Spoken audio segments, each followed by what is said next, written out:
Selamat pagi anak-anak, apa kabar? Semoga kita dalam keadaan sehat ya. Dan pastinya harus tetap semangat. Hari ini kita akan belajar tema 2, subtema 2, pembelajaran keempat. Sebelum belajar jangan lupa berdoa ya.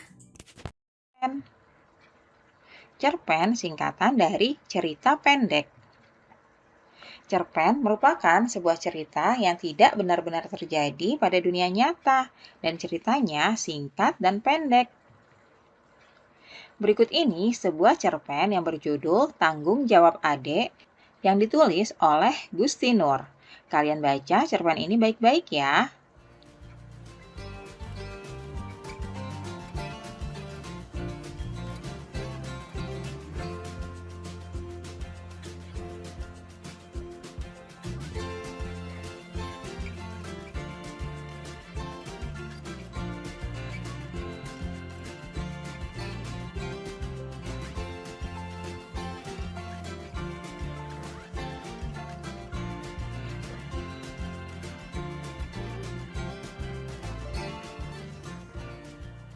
Nah, anak-anak, berdasarkan cerpen Tanggung Jawab Adik yang tadi sudah kalian baca, sekarang mari kita jawab pertanyaan-pertanyaan berikut ini.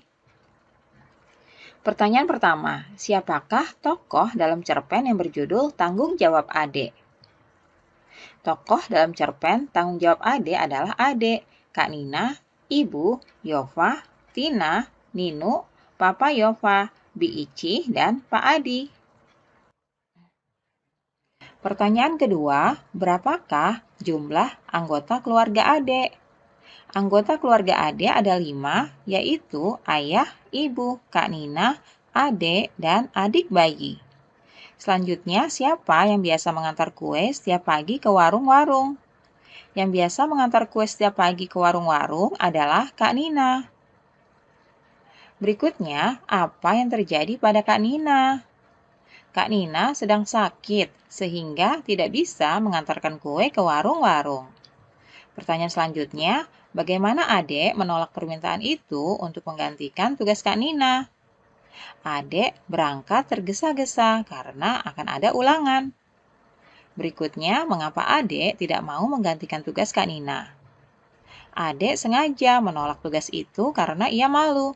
Ia tidak mau teman-temannya melihatnya naik sepeda sambil membawa keranjang kue-kue. Pertanyaan selanjutnya, di manakah Adek menunggu sebelum berangkat ke sekolah? Sebelum berangkat ke sekolah, Adek menunggu di rumah Yova. Selanjutnya, mengapa Adek merasa gundah saat berlangsung pelajaran di sekolah? Adek merasa gundah karena merasa bersalah dan khawatir Kak Nina tambah parah sakitnya. Pertanyaan yang berikutnya, apa yang dilakukan Adek setiba di rumah kembali? Adek meminta maaf kepada Kak Nina. Pertanyaan terakhir, apa yang dikatakan Kak Nina kepada Adek? Kak Nina mengatakan agar Adek tidak mengulangi kesalahannya lagi. Nah, anak-anak, itulah tadi pertanyaan-pertanyaan yang harus kalian jawab terkait dengan cerpen yang berjudul Tanggung Jawab Adek. Anak-anak, pada cerpen yang berjudul Tanggung Jawab Adek tadi, Ibu Adek mempunyai usaha makanan untuk dijual ke warung-warung. Dari usaha makanan itu, tentunya Ibu Adek akan memperoleh keuntungan. Keuntungan inilah yang akan menjadi tambahan penghasilan bagi keluarga Adek. Usaha yang dilakukan Ibu Adek tersebut merupakan contoh kegiatan ekonomi yang diharapkan dapat meningkatkan kesejahteraan keluarga Adek. Supaya lebih jelas, mari kita pelajari lebih lanjut. Kali ini kita akan membahas pengaruh kegiatan ekonomi terhadap kesejahteraan masyarakat. Simak baik-baik ya. Kegiatan ekonomi itu dibagi menjadi 3 anak-anak. Yang pertama adalah produksi, distribusi, dan konsumsi. Yang dimaksud produksi adalah kegiatan menghasilkan barang untuk memenuhi kebutuhan hidup. Yang dimaksud distribusi adalah kegiatan menyalurkan hasil produksi dari produsen ke konsumen. Sedangkan yang dimaksud konsumsi itu adalah kegiatan menghabiskan atau mengurangi nilai guna barang dan jasa. Itulah 3 jenis dalam kegiatan ekonomi ya anak-anak. Kalian harus bisa membedakannya. Nah, kita bahas kembali. Selanjutnya, kita akan membahas satu persatu. Yang pertama, produksi. Produksi adalah kegiatan menghasilkan barang untuk memenuhi kebutuhan hidup. Orang yang melakukan kegiatan produksi disebut produsen. Adanya proses produksi menyebabkan produsen memperoleh keuntungan. Selanjutnya, keuntungan tersebut digunakan untuk menjaga kelangsungan usaha dan memenuhi kebutuhan hidupnya. Berikut ini contoh kegiatan produksi ya anak-anak. Misalnya pengrajin gerabah. Pengrajin gerabah ini mengolah tanah liat, kemudian diproses menjadi aneka gerabah yang siap untuk dijual kepada konsumen. Yang kedua adalah kegiatan distribusi. Distribusi merupakan kegiatan menyalurkan hasil produksi dari produsen ke konsumen.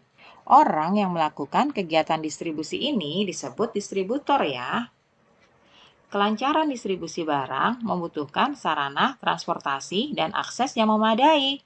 Tujuannya agar hasil produksi dapat segera sampai ke konsumen dengan cepat dan tepat. Berikut ini adalah sarana transportasi yang dapat mendukung proses distribusi. Yang pertama, distribusi via darat, yaitu melalui jalur darat ya. Biasanya dilakukan dengan menggunakan truk-truk untuk mengangkut barang-barang tersebut. Berikutnya, distribusi via udara atau melalui jalur udara. Biasanya menggunakan pesawat-pesawat kargo. Dan yang terakhir, distribusi via laut atau menggunakan jalur laut. Alat transportasi yang bisa digunakan dalam distribusi via laut ini adalah kapal laut. Nah, sarana transportasi ini sangat penting untuk mendukung kelancaran distribusi. Tujuannya agar hasil produksi dapat segera sampai ke konsumen dengan cepat dan tepat. Kegiatan selanjutnya yaitu konsumsi. Konsumsi adalah kegiatan menghabiskan atau mengurangi nilai guna barang dan jasa untuk memenuhi kebutuhan hidup. Orang yang melakukan kegiatan konsumsi disebut konsumen. Untuk mengonsumsi barang atau jasa, masyarakat perlu mengeluarkan pengorbanan tertentu ya. Pengorbanan itu dapat berupa uang atau waktu. Ini adalah contoh kegiatan konsumsi, misalnya berbelanja di pasar atau belanja di toko. Dalam kegiatan konsumsi ini, kita memerlukan pengorbanan berupa uang atau waktu ya. Anak-anak, berikut ini adalah contoh jenis kegiatan produksi, distribusi, dan konsumsi pada produk keripik singkong. Kegiatan produksi yang dilakukan sebagai berikut ya. Bahan baku berupa singkong diolah dengan cara dikupas, dibersihkan, digoreng, lalu dikemas menjadi makanan keripik singkong yang enak. Kegiatan ini dilakukan oleh produsen. Kegiatan yang kedua yaitu distribusi.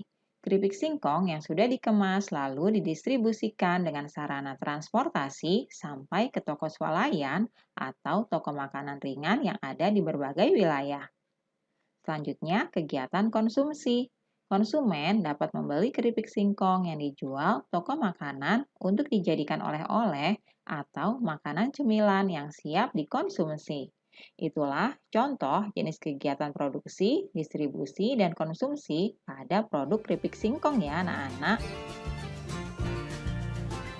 Demikianlah pembelajaran kita hari ini. Ibu harap anak-anak ibu memahami materi dengan baik ya. Tetap jaga kesehatan. Sampai jumpa.